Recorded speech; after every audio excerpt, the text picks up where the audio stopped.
En el último vídeo empezamos hablando sobre la gran remodelación de París que comenzó el barón Haussmann allá por el siglo XIX. Explicamos un poquito, a grosso modo, en qué consistía ese cambio y sobre todo a qué es lo que tuvo que hacer frente el barón a la hora de hacer la reforma. París era una ciudad que desde la Edad Media había crecido mucho, pero que sobre todo conservaba un tejido urbano potente, muy potente. Era la ciudad desde la Edad Media una de las ciudades europeas más importantes y todo ese entramado, complicado entramado urbano, había que gestionarlo de alguna manera para poder realizar el cambio. El gran sueño del Segundo Imperio, el gran sueño de Napoleón III, el gran sueño del barón Haussmann. Volvemos por tanto al Segundo Imperio, volvemos a mediados del siglo XIX, la Francia de Napoleón III dispuesta a remodelar una ciudad medieval.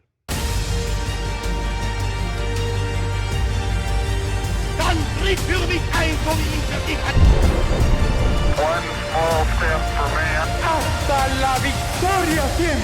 The greatest nation on earth. Классных иллюзий. 国泰民安。 Para entrar a fondo en el proyecto de modernización, creo que merece la pena contaros un poco sobre la situación de Francia en Europa y en el mundo en ese momento. Acabamos de entrar en la década de 1550.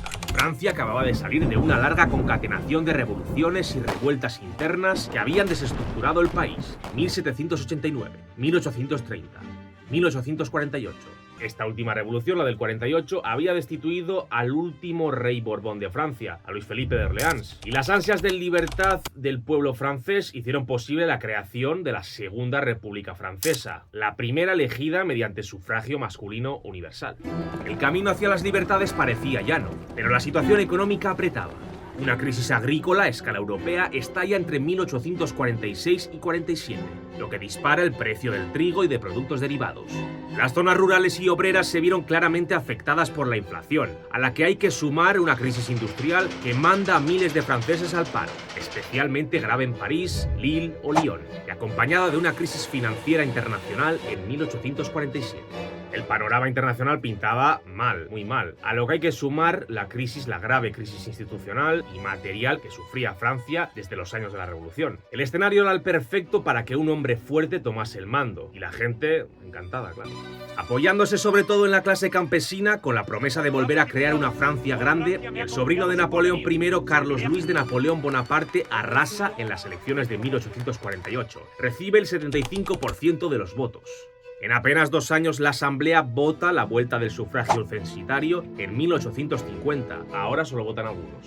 Y esta misma Asamblea se resiste a las presiones de Napoleón de alargar la duración máxima del mandato de presidente, hasta entonces de 4 años. El conflicto de poderes es tan fuerte que Luis Napoleón da un golpe de estado en 1851, presentándose ante los franceses como el gran defensor de la democracia ante la Asamblea que acababa de votar a favor del sufragio censitario, es decir, del sufragio de los ricos. Un plebiscito popular celebrado ese mismo año le avala, al igual que el ejército, que añora los viejos momentos de gloria de su tío. 2 de diciembre de 1852, Luis de Napoleón se proclama oficialmente Napoleón III. Comienza el Segundo Imperio francés. Perdón por la larga introducción, pero así es como comienza el Segundo Imperio francés. Napoleón III tiene un enorme estado a sus espaldas. El objetivo en ese momento es crecer, crear un estado fuerte. Y todo pasa, entre otras cosas, por reforzar la gran capital, que será el corazón del imperio. Pero a pesar del peso de Francia y de París en el mundo, a mediados del siglo XIX París seguía siendo todavía una vetusta ciudad de la Edad Media. La París de 1850 había cambiado respecto a la del siglo XII, pero las antiguas estructuras medievales lastraban el desarrollo urbanístico de la capital. Y este problema era algo evidente. Se dio cuenta el mismo emperador, que miraba también de reojo a las otras grandes capitales europeas, como por ejemplo Londres y sus grandes avenidas. Las razones prácticas del cambio eran unas cuantas, y la primera de ellas era la higiene. Huele a azufre todavía. La París de mediados del siglo XIX era insalubre. Las calles estrechas, sin luz ni alcantarillado, con aguas residuales a cielo abierto, eran el ecosistema perfecto en el que las bacterias y los virus se multiplicaban, causando verdaderos estragos en más de una ocasión. Los casos de cólera, tifus, tuberculosis y demás estaban a la orden del día. El El segundo motivo por el que era necesario este profundo cambio urbanístico era la de facilitar el orden público y político de la ciudad. Las laberínticas calles de la antigua ciudad eran ideales para que los movimientos revolucionarios e insurreccionarios pudiesen buscar cobijo, y poco adaptadas para las modernas maniobras militares y policiales.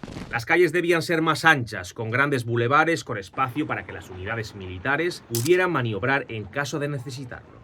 Estas dos razones eran las principales, pero Napoleón también pensaba que este cambio urbanístico podría resultar beneficioso para la ciudad a nivel de imagen. Napoleón pretendía también darle un impulso a la imagen internacional de la ciudad, creando un atractivo turístico que, por qué no, se tradujese en un beneficio económico. Pues vamos allá, tenemos claro los motivos, toda la maquinaria del Estado francés se pone en marcha, la revolución urbanística es necesaria, está claro, y el jefe de Estado también lo tiene claro. Napoleón III se pone en marcha, se reúne con uno, con otro, es la primera vez que se realiza en París una revolución urbana de tal calibre, por lo tanto hay que dejarlo todo bien atado. Y para ello es importante para Napoleón encontrar a alguien que sea digno de su confianza, que sea capaz de desarrollar sus ideas. Su ministro del Interior, Victor de Persigny, le ha presentado a Georges Eugène Haussmann, en ese momento prefecto de la Gironda. Haussmann contaba ya con cierta reputación, pues había protagonizado las operaciones de embellecimiento de su capital, Burdeos, añadiendo amplias avenidas rectilíneas y rehabilitándolas para alumbrado público con gas, entre otros cambios. Pues bueno, Napoleón III aprecia las iniciativas de Haussmann y lo nombra prefecto del Sena el 22 de junio de 1853, con una primera y principal gran misión: embellecer la capital, transformar París. Los dos empiezan a trabajar codo a codo. Ambos se cogen cierto aprecio, se caen bien, se complementan. El emperador tiene la imaginación y el barón tiene un gran sentido de la organización. Tienen muchísimo trabajo por delante y se encontrarán hasta una vez por semana para hacer un seguimiento del proyecto. Un proyecto colosal, enorme, que conlleva la movilización de 80.000 obreros, artesanos, escultores y herreros. Conlleva pedir también un gran préstamo y encargar la obra a constructoras privadas. Vamos a intentar entender la dimensión real de los trabajos, que para empezar contemplaba el cambio, la transformación en las carreteras y calles de la ciudad. Hasta 64 kilómetros de carretera fueron transformados en la ciudad, casi nada. Y así nacen las grandes arterias de la ciudad, de ambas partes de la isla de la Cité. Boulevard de Sebastopol, Boulevard de Saint-Michel, la Avenida de los Campos Elíseos, la Avenida de la Ópera, la calle Rivoli que bordea el Louvre. Más de 25.000 casas son destruidas en 10 años y se promueve la construcción de miles de inmuebles con el famoso estilo Haussmann, con lo que esto supone a nivel logístico. A ver dónde metemos a las familias. La creación de grandes avenidas que acabo de mencionar hizo desaparecer casi por completo los últimos vestigios de la ciudad medieval, a excepción de las iglesias, lógicamente, que fueron respetadas. Seguimos con los cambios, los jardines y los parques y otras grandes transformaciones de Haussmann, que quería crear una ciudad cosmopolita, activa, donde la burguesía encontrase numerosos puntos de ocio y esparcimiento, y para eso están los parques públicos. El Parque Monceau, el Parque de las Colinas Chaumont, que se usaba como cantera de yeso desde la Edad Media, el Parque Machury, etc. Además, Haussmann, de acuerdo con sus ideas higienistas, planteó la construcción de al menos una plaza en cada uno de los 80 barrios de la capital. Más cambios, ya que estamos, habrá que modificar también los grandes monumentos, los grandes lugares públicos de la capital, y así lo hizo. El Palacio de Justicia fue renovado por completo, el Louvre fue igualmente rematado y el Palacio de las Tullerías enfrente fue rehabilitado. La construcción de una nueva ópera a la altura de la ciudad es encargada al arquitecto Charles Garnier, lo que será la Ópera Garnier. El Hôtel Dieu también será ordenado reformar.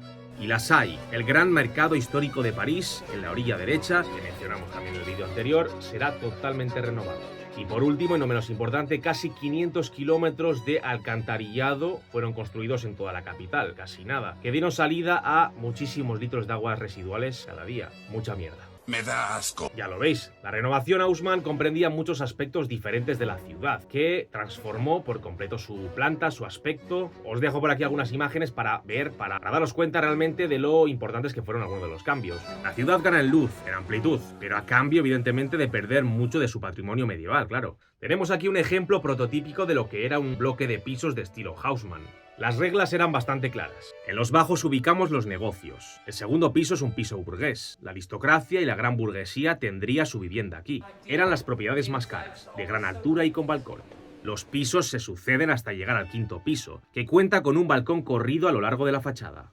Los áticos en la parte alta de los edificios estaban reservados para el servicio de la casa, los empleados. Adosados unos a otros, los edificios formaban las denominadas calles muro, enormes avenidas de bloques de edificios. Pues así fue, la vetusta, la arcaica París medieval se transformó en apenas una década en una nueva, moderna, resplandeciente ciudad. Aunque el sueño de Napoleón III duraría poco, porque poco duró su imperio. El imperio caería en 1870 dejando la obra a medias y obligando a la Tercera República a acabar la faena a partir de 1871. La verdad es que la magnitud del proyecto es enorme, increíble, algo nunca antes visto en Francia y prácticamente en toda Europa, pero usando, la verdad, un procedimiento un poquito destructivo que difícilmente sería aceptado hoy en día por ningún plan de urbanismo. Esas cabezas no están bien. Napoleón III dejó su sello para la eternidad en el corazón de Francia, al igual que el barón Haussmann, que sin ser barón realmente se acabó ganando el título.